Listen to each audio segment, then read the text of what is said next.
Good morning to all of you. तो आज इस वीडियो में हम जो हमारे इकोनॉमिक्स का चैप्टर है, थर्ड चैप्टर, उसके बारे में पढ़ेंगे।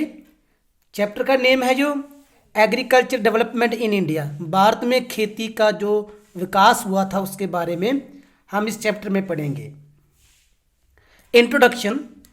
India is the considered to be an agrarian economy because 68% of its population is still dependent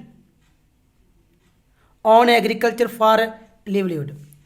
जो इंडिया है वो एक जो कृषि कंट्री है, क्योंकि इसके जो 68% जो पॉपुलेशन है वो एग्रीकल्चर पर ही डिपेंड करती है अपनी रोजी रोटी कमाने के लिए।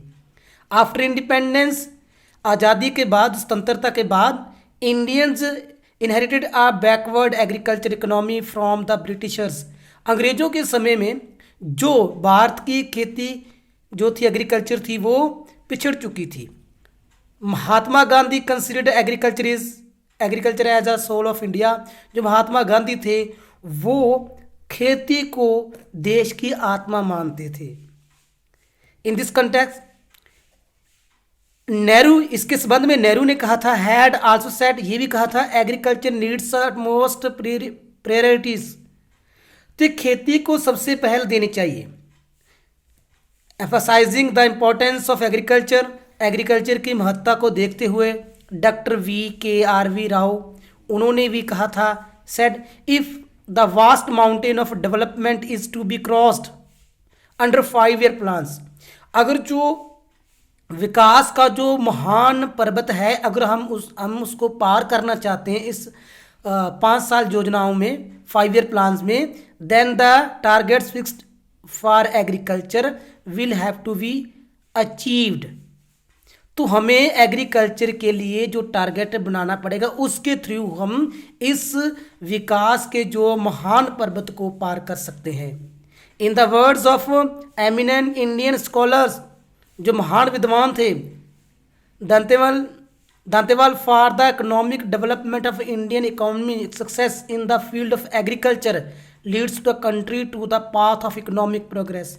तो उन्होंने भी यही कहा था,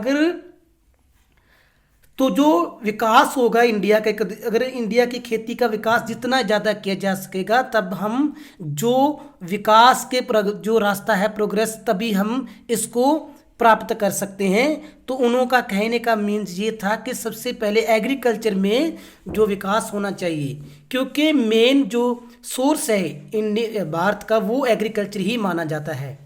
अब इसके मीनिंग के बारे में जानेंगे। Meaning of agriculture. The term agriculture in English language is derived from 2 words.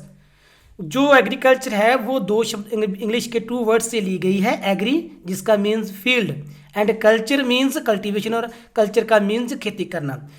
Western dictionary states agriculture is the art. जो खेती है वो एक कला है और साइंस विज्ञान है। For production of crops and livestock on the farm.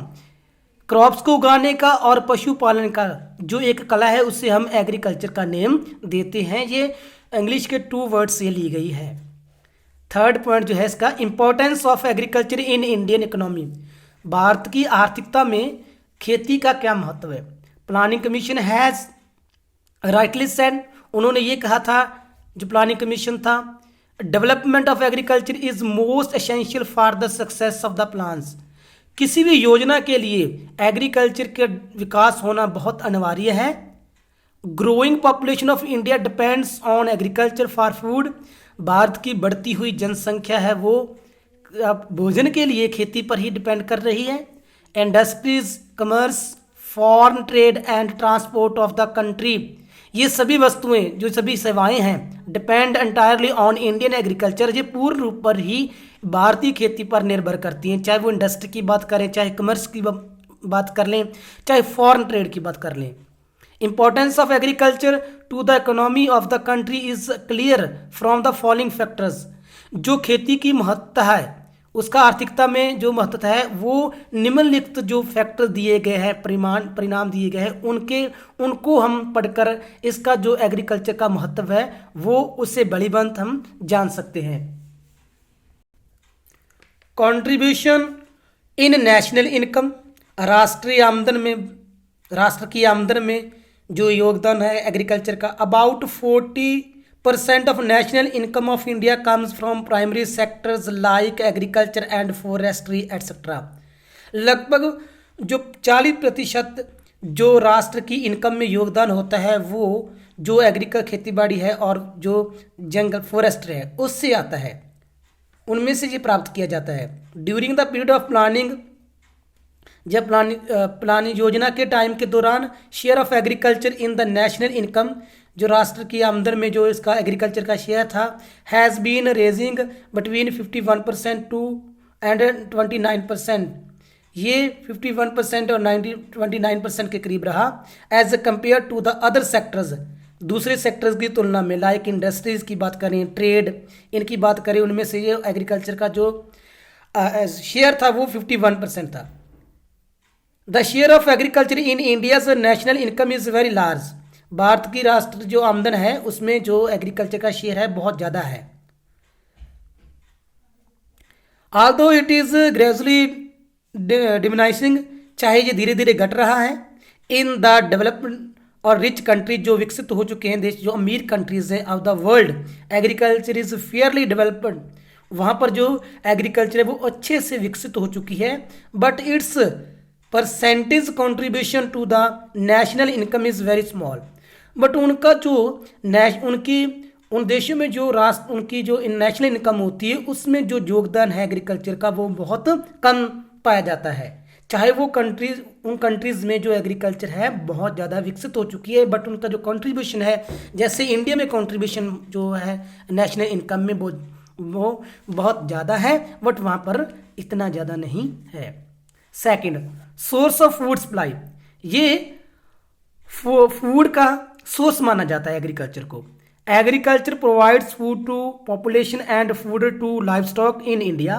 Bharat में जो खेती है वो लोगों को वो जो भोजन है वो मुहैया करवाती है, और जो लाइव स्टॉक पशुपालन के लिए जो चारा होता है, फूडर होता है, वो भी खेती से ही प्राप्त किया जाता है। इन इंडिया देयरफॉर, इसीलिए भारत में agriculture is a source of subsistence for man and animals. तो मानव के लिए और जानवरों के लिए जो खेती है वो एक स्रोत माना जाता है, संसाधन माना जाता है इसे। With the progress of agriculture के विकास से food problem of the country has been solved. तो जो भारत में भोजन की समस्या थी उसको भी सॉल्व किया गया है। एंड लार्ज, ये बड़े तौर पर हुआ है। A healthy individual should get 750 grams of food grains per day. एक सेहतमंद व्यक्ति को लगभग 750 ग्राम जो फूड है वो डेली चाहिए। In India availability of milk, eggs, fish etcetera.